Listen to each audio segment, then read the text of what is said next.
Ron Buffalo and Dan Weaver, our wonderful Buffalo Weavers, who we're so very blessed and fortunate to have with us and helping out at our Memorial Day ceremony. So they're going to kick it off for us.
Grandfather God, deign to hear our feeble voices. For all those seeking peace, surrounded by war and hate violence, we arise in the east, emerging with the bright light of a new day approaching. We walk to the south where life comes from, bringing a warm ray to wash away evil from those of violence. We stand in the west, the gateway to the other side, seeking wisdom during this lonely journey. We go to the north, where the cold wind helps us to endure all the pain and suffering of this life. And then we enter the center of the circle, and we reach down and caress our Mother Earth, who loves and nurtures all of her children.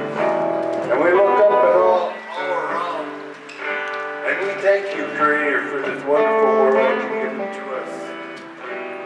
And we see the sun.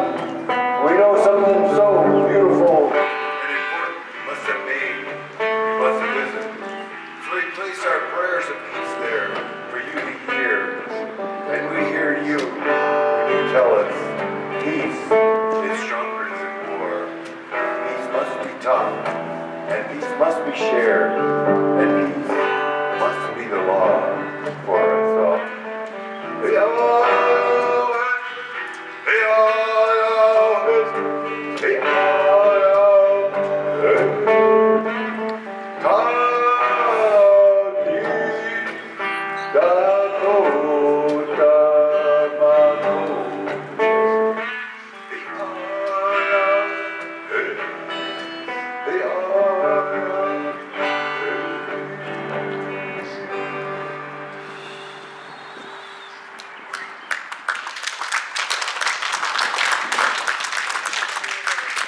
So welcome everybody. Thanks so much for taking time out on this beautiful day to come join us. And we're glad to have you here. I'm just going to read a brief statement and then give you kind of a rundown what's going to happen. On Memorial Day, we remember all who have died in war and understand that no one wins in war. Many of us have been personally touched by war, but we must also extend that mourning. We must remember the civilian victims and their families, who are all also human beings. Honoring and remembering some deaths while ignoring others not only perpetuates war, but also ignores the moral injuries of war, which now some recognize as a significant cost of veteran suicide. We also now remember the environmental impacts of war, the harm done to Mother Earth and all life forms which we share this earth with. But anyhow, it's a day to mourn all who have died in war. A day to remember all the victims, the vast majority of whom are our brothers and sisters who by accident of birth were born on the receiving end of bombs, drones, and occupations. Mourn them, mourn our comrades, mourn the dead and the wounded, the human beings who came back dehumanized because of what their government sent them to do. Mourn the suicides, Mourn those who suffer at home without health insurance, home, jobs, food, because of all the financial resources which we pour into war. Also, Mother Earth, of course, and all the shared life forms. That's what we're here for today. So just a little, I'm going to invite Dave Logston now, our chapter president, to come forward and read our statement of purpose. And then after that, we're going to hear a song from Mr. Bill Graff, who makes this thing possible every year, coming to set up all the great equipment. It would not be possible without Bill. Then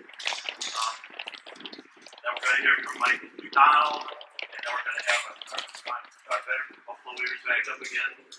And then we're going to have a time for people to come forward that want to remember somebody lost in the casualty of war. And we'll have a ringing of the bells, taps, and a closing prayer. So that's the lineup. Thank you, Gary, for that wonderful introduction. I'd be welcome. Well, welcome everybody. That's such a beautiful day. We dialed up this for you. And normally we'll be out there by the memorial, but we kind of come over here because of weather issues and stuff. But welcome. And Memorial Day is an interesting. It's always, after I got out of the service in '70, I always stayed away from a lot of the Memorial Day things because there's all this patriotic stuff, flag waving, and guns firing. I said, yeah, it was for me. I think, but I've come around with Vets for Peace with how powerful and solid and respectful, and to remember that wars, endless wars that we keep getting involved with, are supporting other people to fight them for us. I really need to stop, and we need to take days like Armistice Day and Memorial Day to sit and reflect on what's going on here and try to bring it back home to a powerful remembrance of all the people that we've lost. And we've lost a lot of really good people in the last year as well. We all want to keep them in our thoughts, and there's a lot of people who can't be here because of health issues. We'll keep them in our thoughts too. So here's our statement of purpose. We as military veterans do hereby affirm our greater responsibility to serve the cause of world peace. To this end, we will work with others to increase the public awareness of the costs of war, to restrain our government from intervening covertly or overtly in the internal affairs of other nations, like sending billions of dollars in weapons, I should bring my glasses back, to end the arms race and to reduce and eventually eliminate nuclear weapons. That will be very important. To seek justice for veterans and victims of war, to abolish war as an instrument of national policy. To achieve these goals, members of Veterans of Peace pledge to use nonviolent means and to maintain an organization that is both democratic and open, with the understanding that all members are trusted to act in the best interest going forward to the greater purpose of world peace. And thank you for putting up with me. Next on the agenda is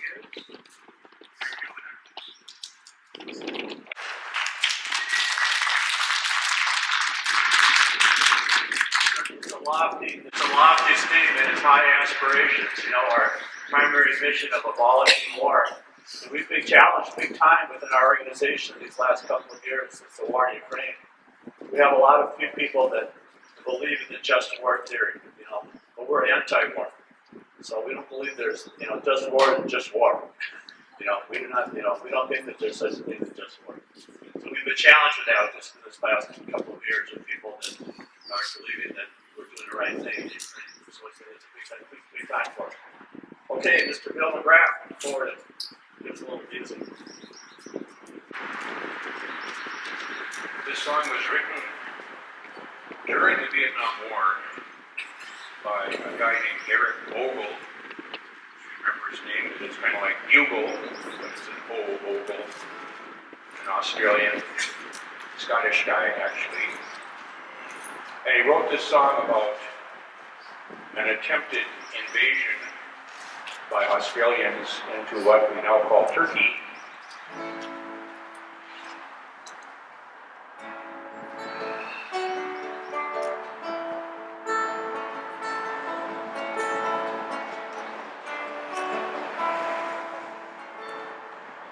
I was a young man, I carried me back, and I lived the free life of the rover. From Murray's green basin to the dusty Outback, I waltzed my Matilda all over. Then in 1916, my country said, son, it's time to stop roving, there's work to be done. They gave me a tin hat, they gave me a gun, and they sent me away to the war. And the band played waltzing Matilda as we fared away from the key. And all the tears, flag waving and cheers, we sailed to Gallipoli. How I remember that terrible day when our blood stained the sand and the water. How in the hell they called Silver Bay, we were led like lambs to the slaughter. Johnny took, he was ready, he primed himself well. He showered with bullets and he rained us with shells. 5 minutes flat, he blew us all to hell. Almost blew us all the way to Australia. And the band played waltzing Matilda as we stopped to bury our dead. We buried ours and the Turks buried theirs, and we started all over again. Those who were left did their best to survive in that wild net of dust and fire. For 10 weary weeks I kept myself alive, though around me the corpses blew higher.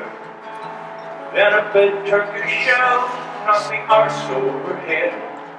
When I woke up in a hospital bed, when I saw what they'd done, Christ, I wished I was dead. Never knew there was worse things than dying.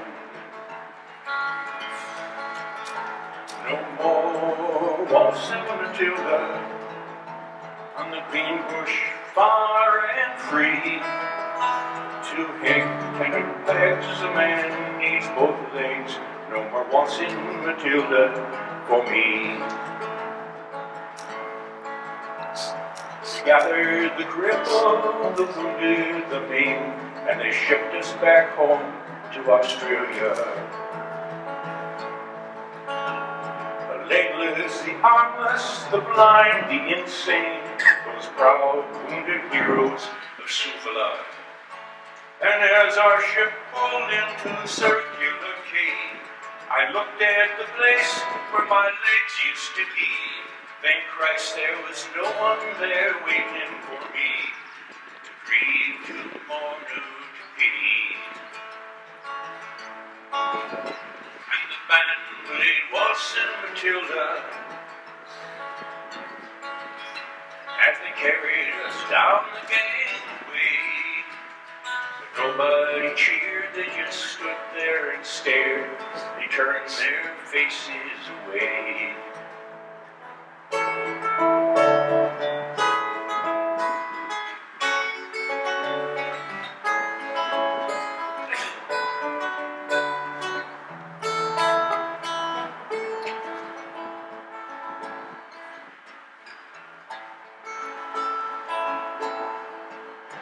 Each year in April I sit on my porch and I watch the parade pass before me.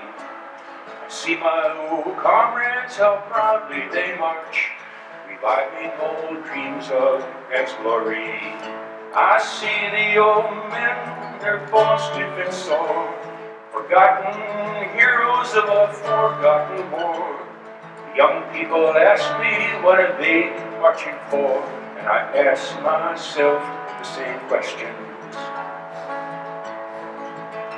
But the band played Waltz and Matilda, and the old man still answered the call. But with each passing year, the numbers are fewer. Someday nobody will march there at all. Marching Matilda, who'll go marching Matilda with me?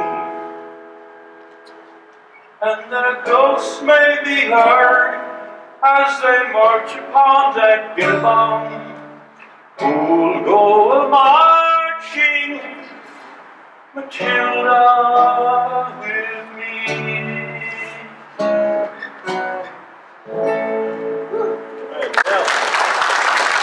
Thank you. Thank you all. Okay, I'm going to hear from Mr. Mike McDonald, former chapter president, see what kind of words he has for us today.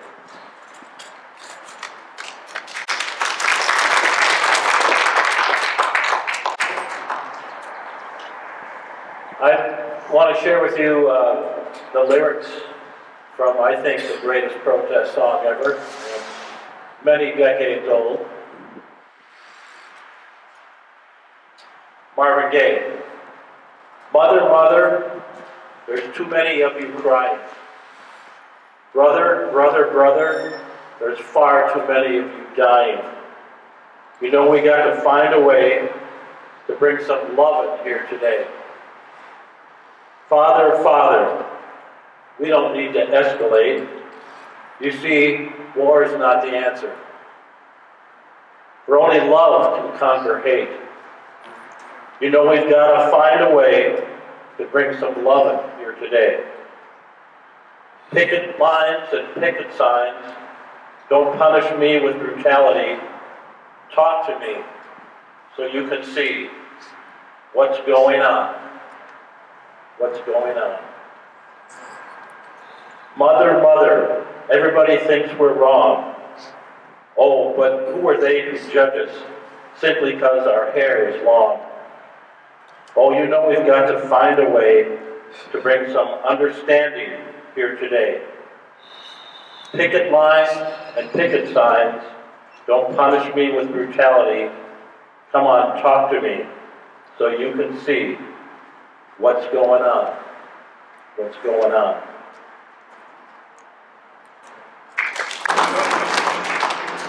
Thanks, Mike. You know, some people ask why this spot? Why we come here with all the memorials? We got a Vietnam Memorial, World War II Memorial, Korean Memorial, and they have lots of services down here of commemorating the different wars and what have you. But I can guarantee you that none of them ever talk about stopping war and what we can do to stop war. And that's why our voice needs to be here. We need to talk about something that that's why our voice. Okay, can I invite Mr. Strong Buffalo and Ben Weaver back to the podium? By the way, I just wanted to say that these two were a part of my church service at Unity Unitarian yesterday. They just did such a fine job. You can Google it. Just go to Unity Unitarian, and I believe that it's on there. You can see it. It was recorded.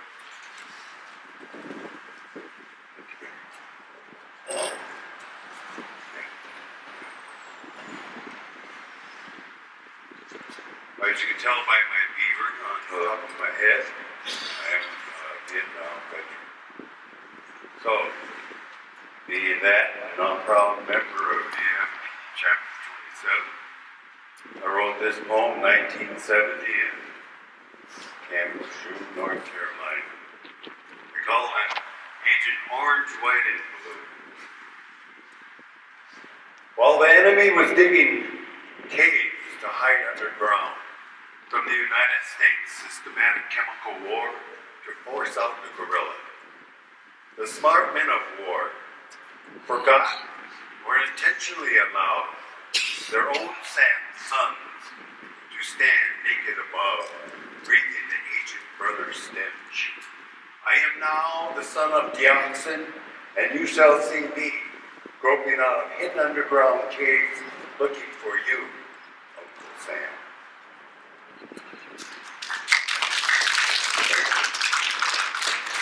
Yeah, Buckle Weavers, this is Ben Weaver. This is a song called Wild. I come by stars, following their lines of light between the trees, paddling down the river. My identity includes the loss of who my people once were, and I speak the language whether anyone is ready to listen or not. I betray that which betrays life. I walk on the tops of swords and I ride in an owl's eye. I betray that which betrays life. No shield is needed. Curiosity and relationship are my charge. I wander around these city streets, looking in the potholes and the cracks in the sidewalk for the dirt seeping through. The dirt that is the skin of our mother. The dirt that holds the original law of how we are all connected and we are all related. And when I find myself overwhelmed with grief by all of these stoplights, cars, concrete, all of the things imposed on top of this dirt, I remember that law. And I see the trees reaching up wherever they are, close to the highway, sometimes embedded in a park, and I see them being trees no matter what. And I know that that's what we're supposed to be doing as humans. To be humans that are peaceful, that are taking care of one another, that are listening to the dirt for the instructions of the wild futurism. And it's really only our choice. And so, I will die like I live, to be a human in a time like this. And I will betray that which betrays life while I walk on the tops of swords and I ride in an owl's eye. And I will die like I lived, to be a human at a time like this. I will die like I lived, to be human in a time like this. You too. So happy to have you with us. Okay, now I'm going to read something here, and then it's your part.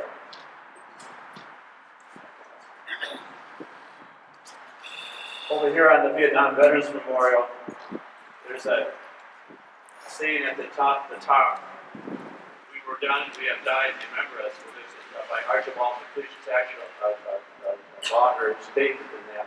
I'm going to read that for you now. Young dead soldiers. The young dead soldiers do not speak. Nevertheless, they are heard in the still houses. Who has not heard them? They have a silence that speaks for them at night and when the clock counts. They say, we were young, we have died, remember us. They say, we have done what we could, but until it is finished, it is not done. They say, we have given our lives, but until it is finished, no one can know what our lives gave. They say, our deaths are not ours, they are yours. They will mean when you make them.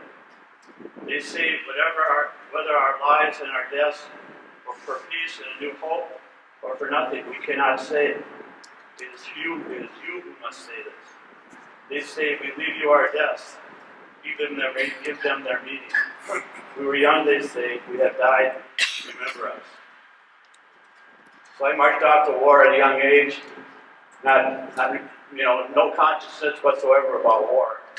But after having that experience and coming back and processing the whole thing and wondering why did I survive and what other others killed, why did I have this experience, why did others have their experience. And I decided the best thing that I could do from that point forward was do what I could do to stop war and that type of thing from ever happening again. That's what my commitment is to that wall over there. To do what I could do to stop that kind of craziness from ever happening. Of course, they've been unsuccessful, it gets worse, but that's my commitment till the day I die. That's what I'll be doing, is trying to stop that from happening. And I know there's people on that wall that would agree with me. That would agree with me for sure. So anyhow, I just want to kick it off here. I'm going to invite anybody that wants to come forward to remember somebody, some casualty of war. And we do have the war at home and war abroad. In my neighborhood, just a couple weeks ago, we had a young man, 44-year-old young man, 2 kids, wife. Somebody was mugging with his car, and he went out and was shot 3 times in the chest, dead. So, that's our war at home. That's what, you can't walk in our neighborhoods anymore without getting worried about getting shot. Some kids with guns, what have you. So I want to remember Michael Brazel and his family. I just want to say, sometimes people see an open mic and they got all these frustrations and feelings about the military-industrial complex, etc. And we try to keep this as a remembrance of people rather than an opportunity to rage against the machine. We'll have plenty of opportunities to do that. So let's just try to keep this from our heart, and speak from our heart, and remember people. And we're going to have our bell ringing too, so I'm looking for bell ringers. Good morning. My name's Tom Abolish. Come here this morning on this holiday with our government. Truth be told, uses to glorify working in this war. If you remember a former comrade of mine by the name of Bill Brust. Bill was a Hungarian refugee who came to this country and served in World War II with the Army Air Force. He came home and went to work in the brutal meatpacking industry in Sausage Park. He worked his way up to become a college educator. He was a man who embraced science and logic, and he understood what great Malcolm X once stated: you can't have capitalism without racism and war.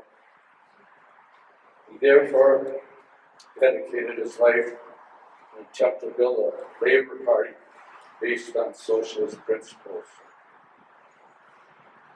He often said there's tremendous power in the organized labor movement, and it only takes a spark for a workers' revolution to spread like wildfire. We've seen that, evidence of that over the years with the Occupy movement and the George Floyd uprising, and back in the 30s when workers were occupying plants and threatening to take control. But FDR managed to stamp that out by instituting his repeal. Bill rejected phony patriotism and nationalism and liberal revisionism. He really believed that we could change the world by building international labor solidarity and cooperation, rather than going to war to kill communists for Christ or defend Wall Street economics. This was probably really the only way to find real peace in this world. Thank you. So you want to go ahead and light that incense and take a flower when anybody comes up. Beautiful day. Yeah, I'll never forget being called up in the middle of the night at an airfield where I was stationed in Vietnam. And they said maybe we're under attack there. So they gave us rifles. Guess what? No ammunition.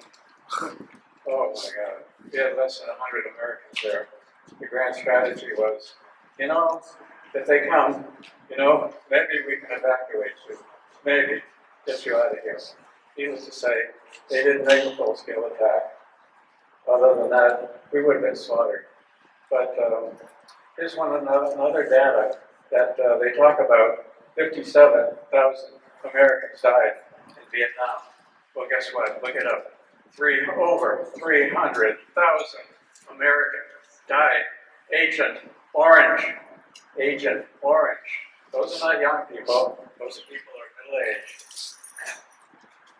You know, they skew the statistics and say, oh, not that many people died. Yes, they did. Thank you very much.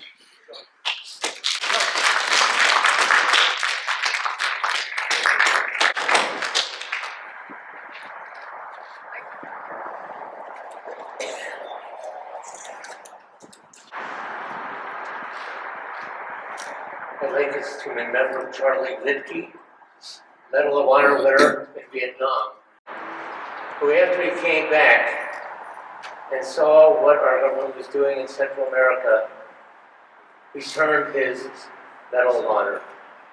I met Charlie in 2002 in December in Baghdad as he was part of the Iraq peace team.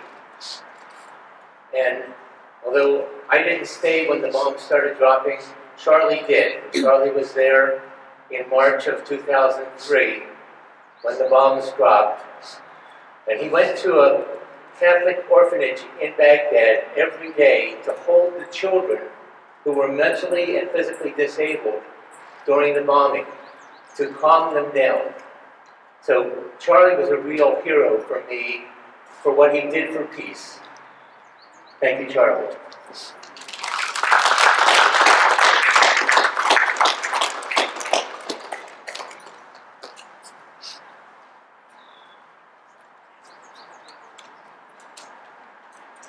Mike Troutman. I'm here today to remember my cousin Kurt. Went to Vietnam in '67, came back. He was a quiet person. He suffered quietly, struggled with his experience until age 50 when he gave up his struggle. Cousin Kurt, we remember you.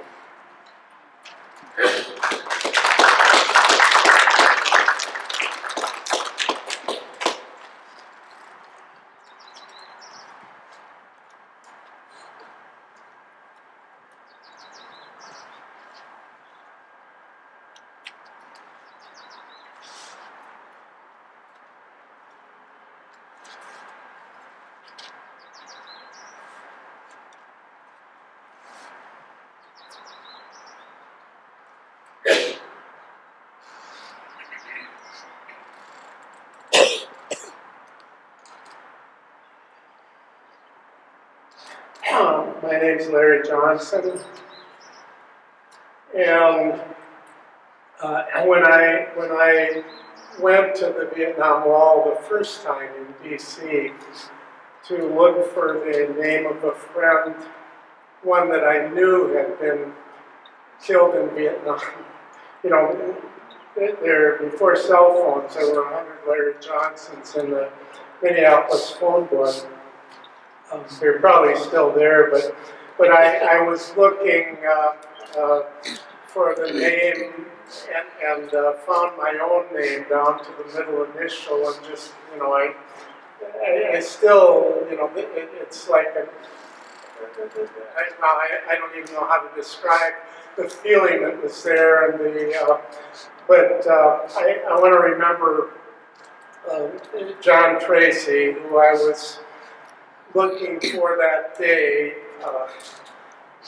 We were friends at Bible camp in elementary school in a milieu where we were being taught, you know, as Tom said earlier, to kill commies for Christ, which is just a whole other thing that is totally incomprehensible for me. And then the other name I want to remember, I did a 61-mile hike on my 61st birthday a number of years ago to deal with the issues that we're here for today. And my 15-year-old grandson elected to go with me, and he had uncovered that his uncle, Cale Solberg, had also been killed in Vietnam. And so both of those names are on the Minnesota Wall, and I want to remember them.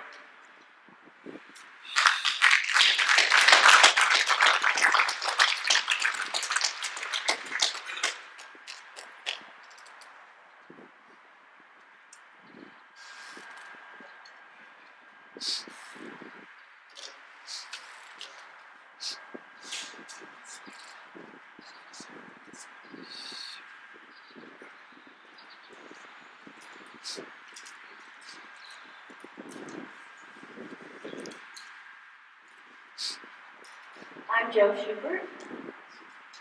I grew up in California. I graduated from high school in 1966. In 1967, I was in college. I had a beautiful friend, Barry Cole, who wasn't doing very well in college. And he got drafted. He was one of these people who just exudes happiness. He wanted to, for an occupation, he wanted to grow up and become a clown. He had starry eyes. He was just a wonderful person. And he went to Vietnam and he was killed. And I just wanted to remember him.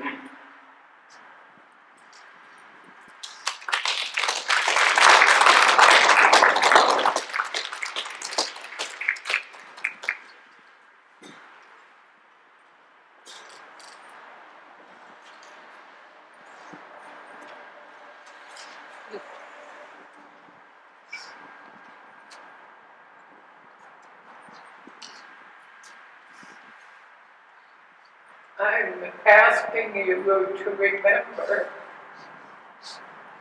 a young man, very young, only 26, who died in 1963 in Ben Thanh, Vietnam. He was my brother. And I had spent a lot of my life trying to keep him out of trouble. But I couldn't succeed in this. He decided that he was there, if you'll remember, in 1963, that our troops, the Americans, were there supposedly as advisors.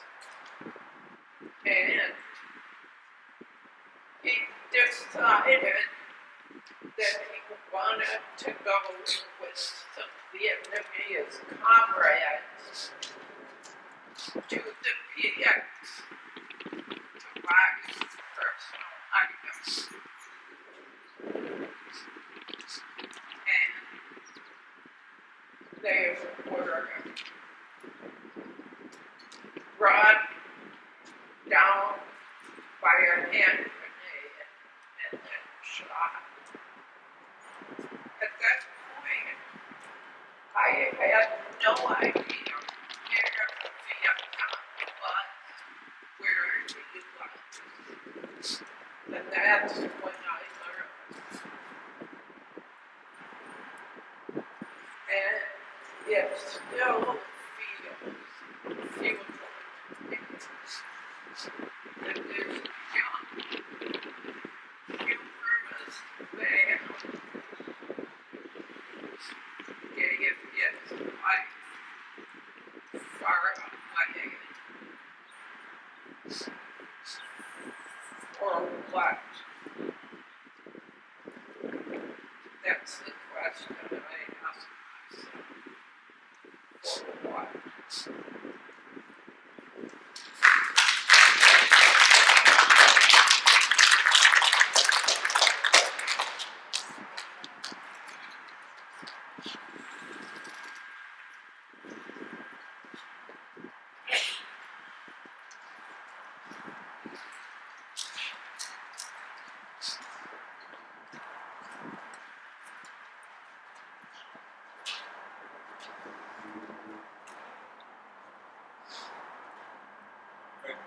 Hello, my name is Ken Shane, and I'd like to remember my wife's uncle, Sergeant John Zawislack, formerly of Chicago, who passed away 4 years ago.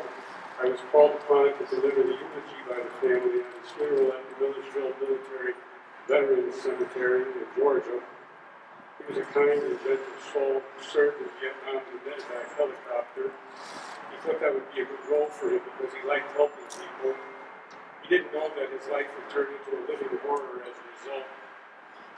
He not only sustained nerve damage from Agent Orange and a number of other agents were used in the field, but he also lived a living horror of trying to save people. He was wanted nightly by cries from the jungle of the flyers he couldn't save, and by the hope he tried to eject in people who he brought into the helicopter.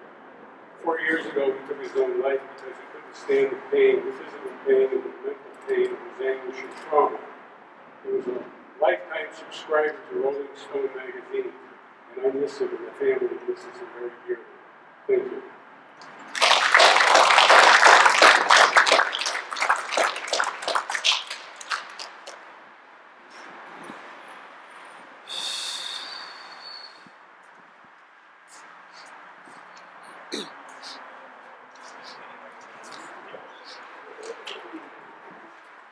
I relate when I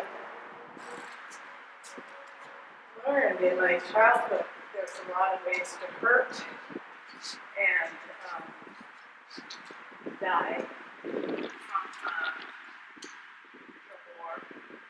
I learned that from my parents, and I always think of how many chances we have in our lives with children and young people. Don't have to preach, just tell the story when they're able, whatever age. One of my teachers in high school had a terrible problem with itching, and he just scratched his skin a lot. He had some kind of powders that he kept on his desk, and there were some of the boys that made fun of him and called it itchy dick. It didn't seem to ever bother him. Well, he was a wonderful teacher, social studies teacher. And then one day I found out, my mother told me that he probably had malaria. He was on the death march. And that's what he was left with, was a kind of difficult life living among people. But when I was younger than that, we lived in Alaska, and everyone was crazy because the Korean War was going on. And, you gotta be ready, you gotta kill them, when they come. And we weren't worried about it, so we were kind of a little bit outsiders in the neighborhood, but we made up for it in other ways. But Peter was a friend of ours. He'd been a World War II veteran, and Peter was part of our family for 4 years. We were there 4 years in Fairbanks. And Peter would be they were almost always on holidays, and when he wasn't working out in what they called the bush. And Dad had befriended him on the air base where Dad worked as a mechanic and heavy-duty mechanic. And so Peter was he was so good to us. That's all, Christmas time, you notice his big presents that would come. But Peter was just a lot of fun, and I knew my parents liked him a lot. They'd sometimes go out together, they'd have their other people invite to meet, and he lived not very far from us. And he was always after us. My brothers would say, your dad knows a lot. And he'd say to me, you just listen to what your folks are telling you. They're good. They're telling you the right things. And you just keep doing good in school. And, it's just like a really important kind of adult to have in life. We left there in the 50s, and my Aunt Steve, she was working in the post office, and she lived not far from Peter and not far from us. And one day came a letter. I came home, and my mother was sobbing and happy. It's Peter. What did he do? What's happened? Is he sick or what? No. Peter was it was New Year's Eve, and he went over to visit one of the neighbors, and there was another guy there, and they just sat around talking, and this guy started needling him, just kind of picking on him, like saying, "Bitch, you were one of those guys that you always talk about the war and how hard it was. You've been right one of those guys that never shot at anybody. You never shot at anybody." And Peter got really upset and left. About an hour later, he came back and he had a gun and he shot the man who'd done that to him. He was sentenced to life in prison at prison in Washington State out on an island. My aunt ended up being director of that post office of that island. So she got to see him. Every once in a while she'd get over to see him for a little bit. "How is he?" She said, "He's just like he always was. Laughing, making jokes, checking on other people." And that is the story of how I've been a part of the Veteran Resilience Project, and now I'm kind of retired from it and watched a whole new group of younger people take over and work. This year they got the legislature to say that spouses of veterans could also be cared for, because the spouses often carry a tremendous weight for all of us. And I just want to remember today Peter McNeil.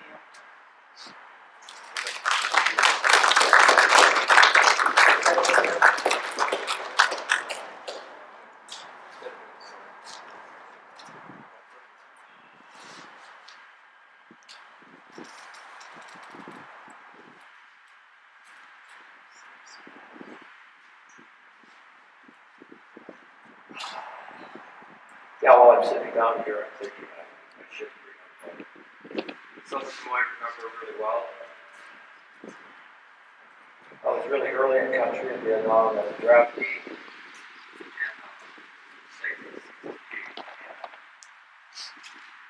One of the first persons I met was really, I was like 22 years old, and he was like 19.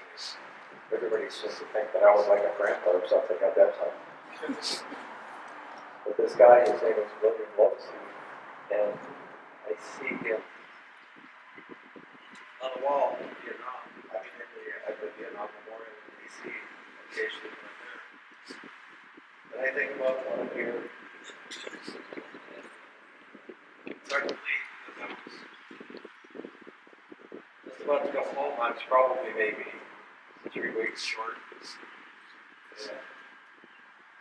The album like went out of control. Yeah. It could have been me because we just signed up to do whatever at a certain point in time. You have to go. And he was out there and wasn't, and he never came back alive. And here I am, doesn't seem fair. He was a great guy. William Lovesey.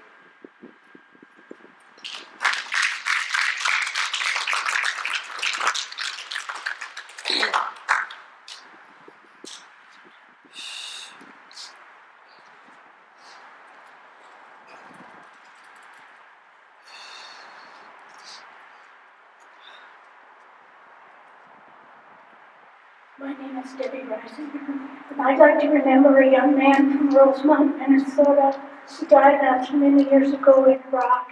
His father told me that he didn't think Andrew Wilfart, which was his name, so much believed in the cause, but he wanted to be part of something that he thought gave his life meaning. I wish he had found something else.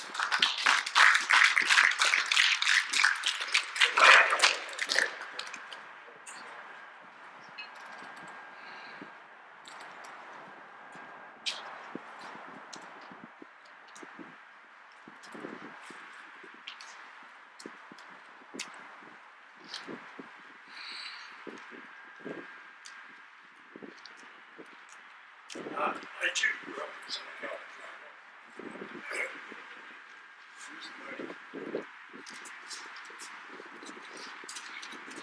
I grew up in Southern California. Graduated from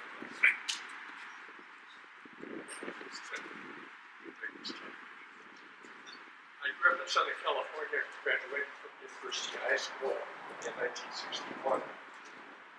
A friend of mine, we were all kind of looking for adventure, and he chose to join the Army. And I heard years later, that he had died in Vietnam.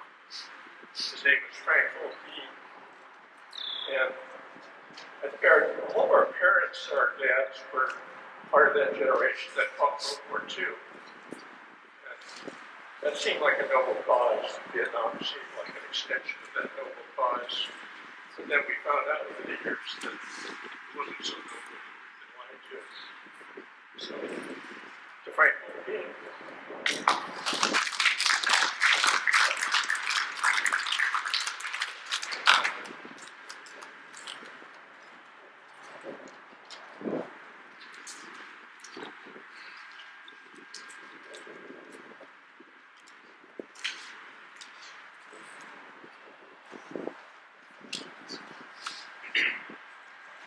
I'd like to remember Robert Pacifica.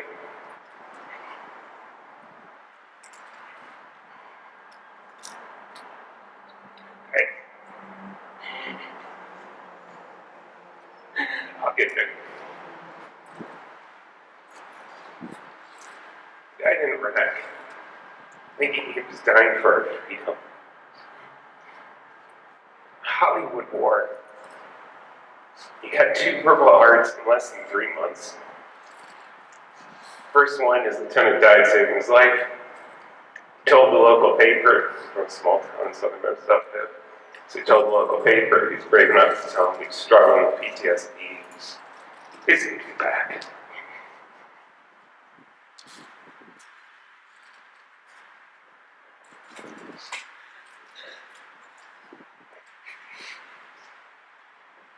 A couple weeks later, IDT took him out. He had on his gravestone, "The price of freedom the free will never know." In Iraq, complete Hollywood war. I marched in the marching band with him for years. We would play at Memorial Day services. He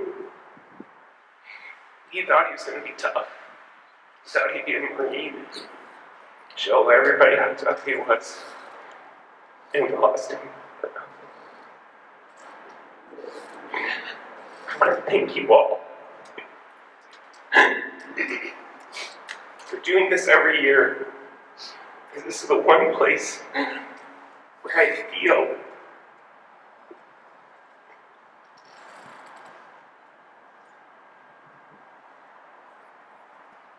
we focus on the loss, and we see the tragedy of it all. Instead of trying to glorify it, we try to find meaning in the meaningless. So thank you.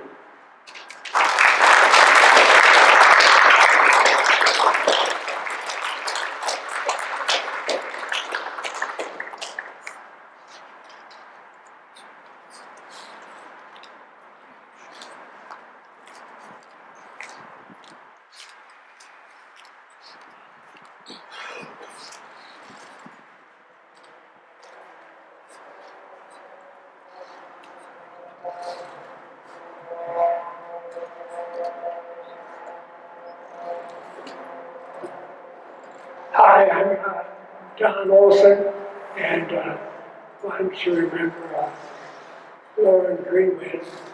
He was the young guy in the fraternity I was in at the University of Minnesota.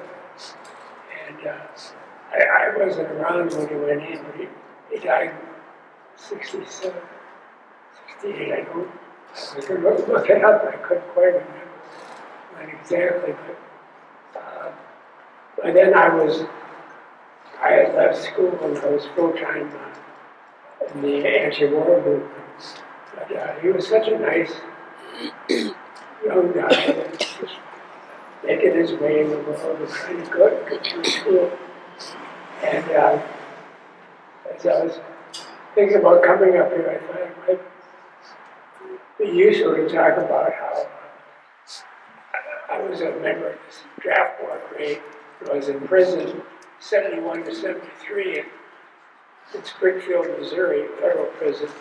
And there was a lot of young black men who had been in Vietnam during the 65, 66, and we would talk to them, and they would always say, well, they could never understand how they got fooled into being going into the military. And it was funny being in prison on draft. We had quite a few there, especially from Minnesota,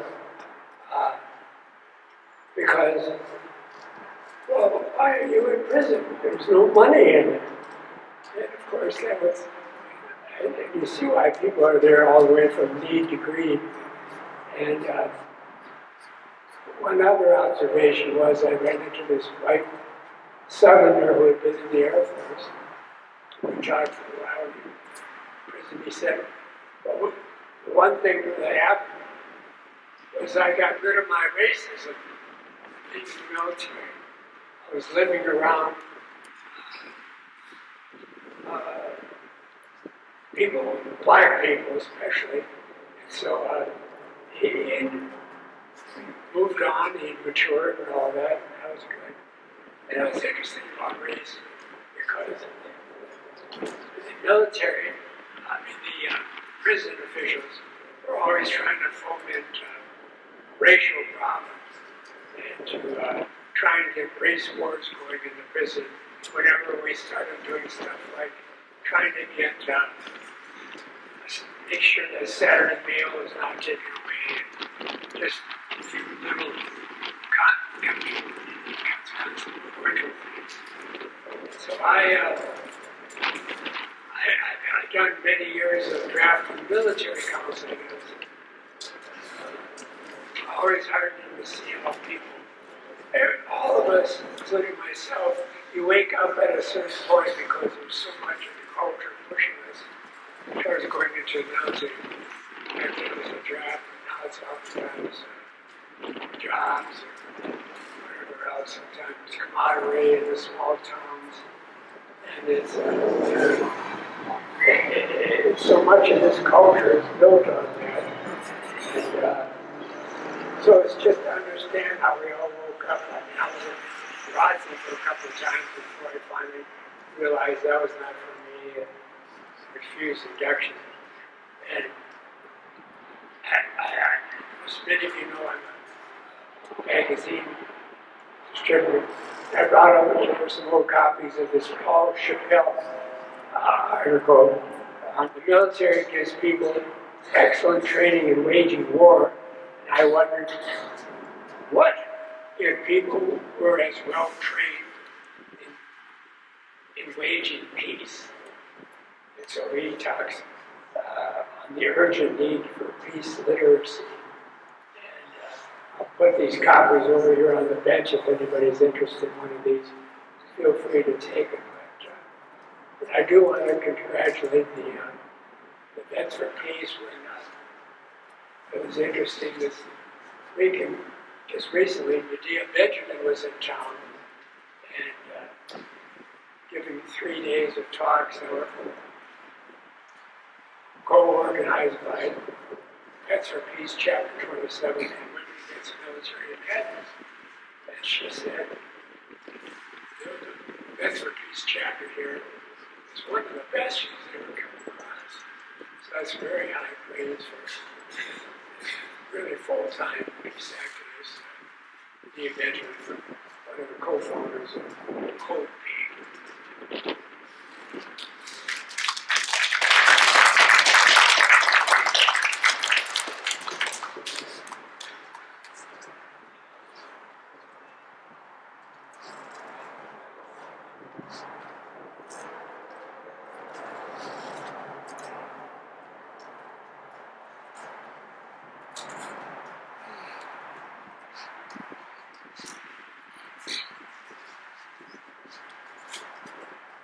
Hello, my name is Bill Habernock. I'm with Chapter 115. I want to speak of someone who has not yet passed away, but I would feel amiss if I didn't mention him.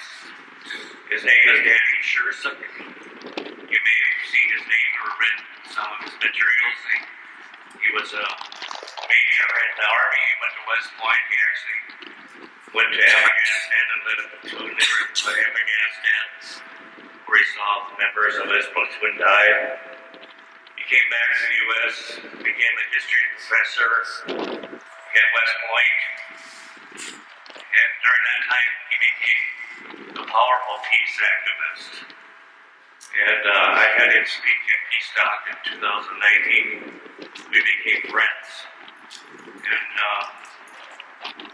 after that, he was writing every day with new material and writing books and speaking everywhere on militarism and pleading for peace. But all of a sudden, he just dropped off the radar, and I wonder what happened to him. And I tried to contact him, but with no luck. But finally, he emailed me here recently asking for help, which I could not refuse, even though the financial help I gave me go to his addictions. I could not refuse him. He suffered severe PTSD, which has come back to plague him. And if you can help people like that, please do, because we don't want them to be victims of war where they die. So please reach out to these people and help them. Thank you.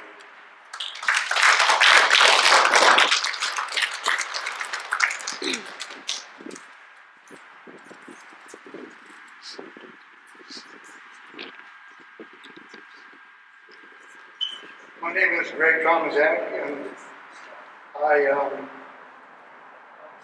I was drafted in 1966 to go to Vietnam, but had a medical condition that exempted me. I had an older brother who did go to Vietnam, and is still here. A number of years ago, I started work with Hennepin County for years. Got involved with working with homeless people. Then I got involved in a theater group called the Zamia Theater Project. And Zamia, it means aiming for peace. So we deal with all kinds of homelessness. And at one point, we did a play about homeless veterans, and I went to the VA and worked with the homeless veteran group there and learned different stories about them. And I performed a couple of those. And I learned very much about those veterans with PTSD. And I myself experienced PTSD as an older teen, so I understood what they were going through. As far as individuals that are not here now, I went to grade school and high school with a couple of individuals who did lose their lives in Vietnam. And I want to remember them. And also veterans I talked to at the VA and learn their stories and stories of others. Because I learned later that others had, other veterans with PTSD had taken their own lives, so I want to honor them as well.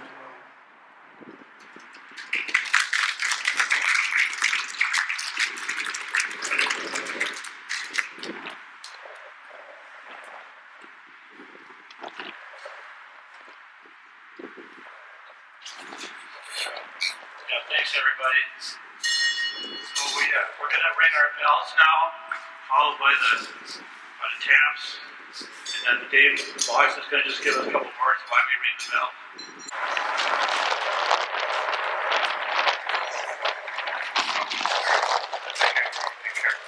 Bell ringers,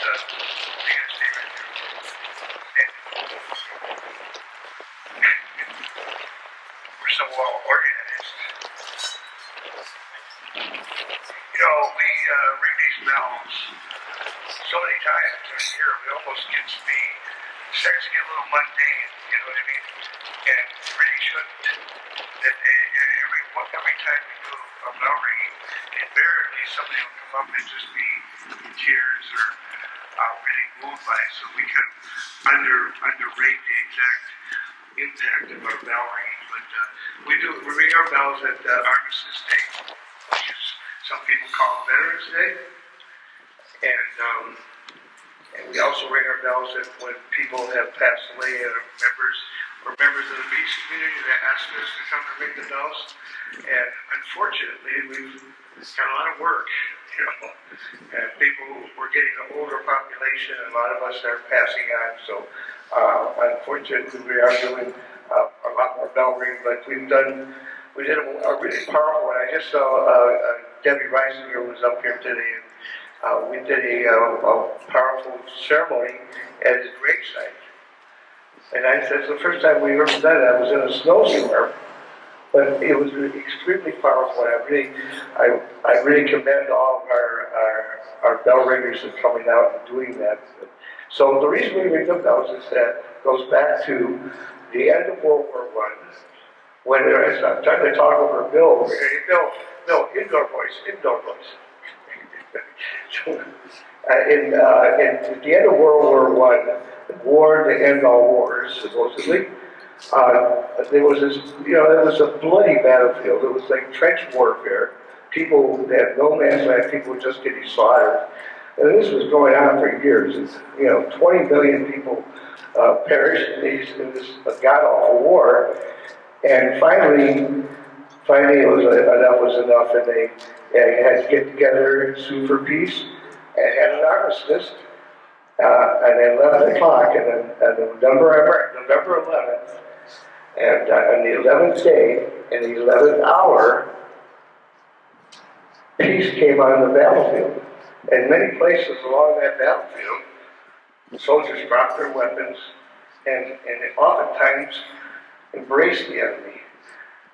And they realized that, hey, we're all caught in this ridiculous political battle that we're just out here trying to survive, And like all soldiers, at the end of that, they laid their weapons down and they went home. And this is to all the veterans who come home, and all the veterans that we hope to bring home, and bring home to a place of peace. So on the 11th day, in the 11th hour, bells were rung all over the world in celebration. It was a bittersweet celebration. For a lot of people, they had the loss to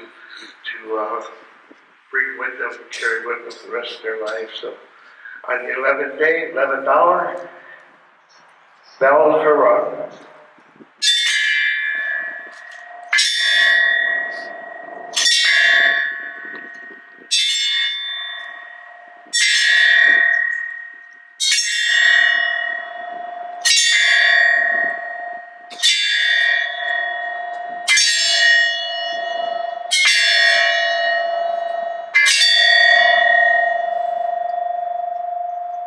Thank you.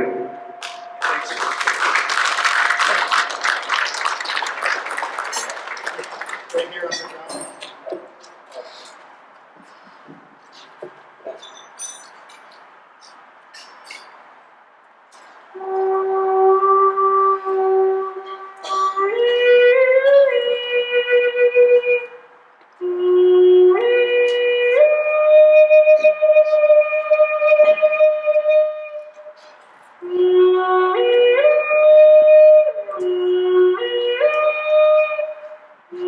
underground.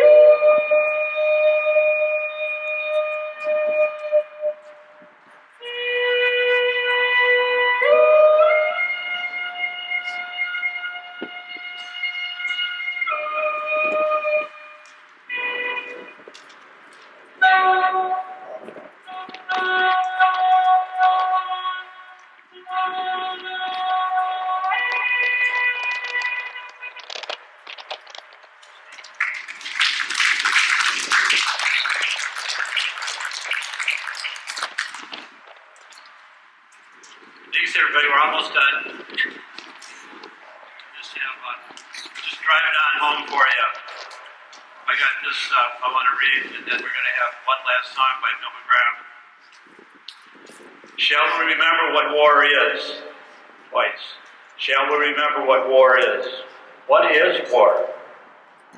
In the human psyche, it is the fatal flaw, a perversion of the human mind, using our greatest brains to create outrageous threats to kill all mankind. War is the profoundest disrespect for the sanctity of human life, the ultimate in racism, the collapse of morality.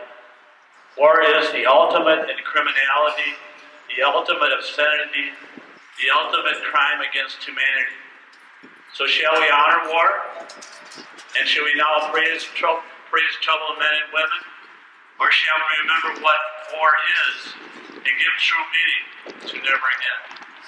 David Roberts, September 24.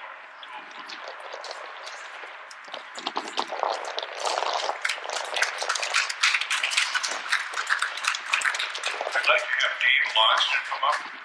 He has a special role here. And I also need some volunteers. I'm looking right at you, so I'd like to have Roger and Joe come up. Maybe Larry. We're going to sing a song. Penelope, maybe, and Craig, come on up. We're going to sing a song that was written by Bobby St. Marie, an indigenous Canadian woman. You probably know this song. It's Universal Soldier. And Dave Logston is always willing to hold the lyrics. And Dave Logston's also Maybe we have a new volunteer. Can you hold him? You bet. Go ahead. I forgot to mention that our flute player that played the Dayton flute, Dakota Blue, and they got a little round of applause on Dakota Blue. Trying to play a wind tunnel is a little difficult to do, so they did a great job. All right.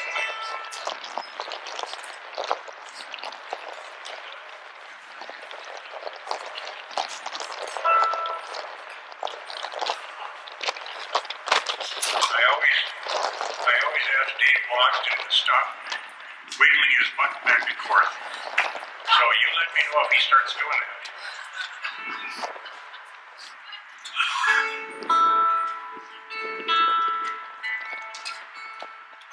He's 5'2" and he sticks feel. He fights with missiles and with fears. And he's all of 31 and he's only 17. Been a soldier for 1,000 years. He's a Catholic, a Hindu, and atheist, a Jain. Buddhist and a Baptist and a Jew, a John. And he knows he shouldn't kill, and he knows he shouldn't do. You for me, my friend, and you. He's fighting for Canada, he's fighting for France, he's fighting for the USA. And he is fighting for the Russians, and he's fighting for Japan. And he thinks he'll put an end to all that way. He's fighting for democracy, he's fighting for the Reds. He says it's for the peace of all. He's the one who must decide who's to live and who's to die. And he never sees the writing on the wall. But without him, how could Hitler have condemned the Mannerkaum? Without him, Caesar would have stood alone. He's the one who gives the body for the criminals. And without him, all this killing can go on. He's the universal soldier, and he really is to blame. His orders come from far away no more. They come from him and you and me, and brothers have to see that is not the way we put no more. Give him a hand. Well, thanks everybody. Bill Hammond has an announcement for you, and then thanks so much for hanging in there. I know it got a little bit long, but glad to have you here. Thanks everybody who showed up.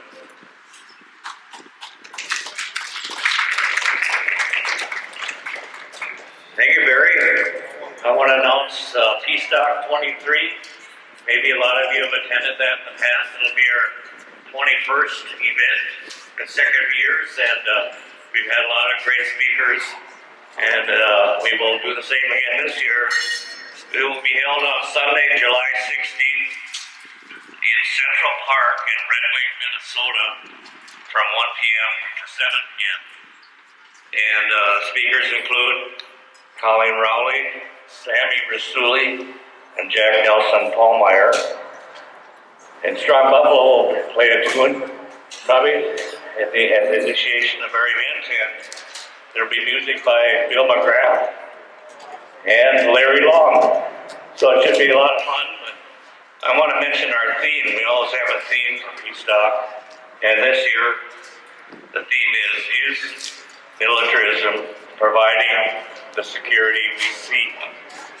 We're going to answer that question, and I think most of us know the answer to that. It's not providing security that we would hope, and we're actually losing many things. So please come and listen to the discussion and have a good time. Okay, if you want a little flyer, come see me. I'll hand you a little flyer here. Okay, thank you.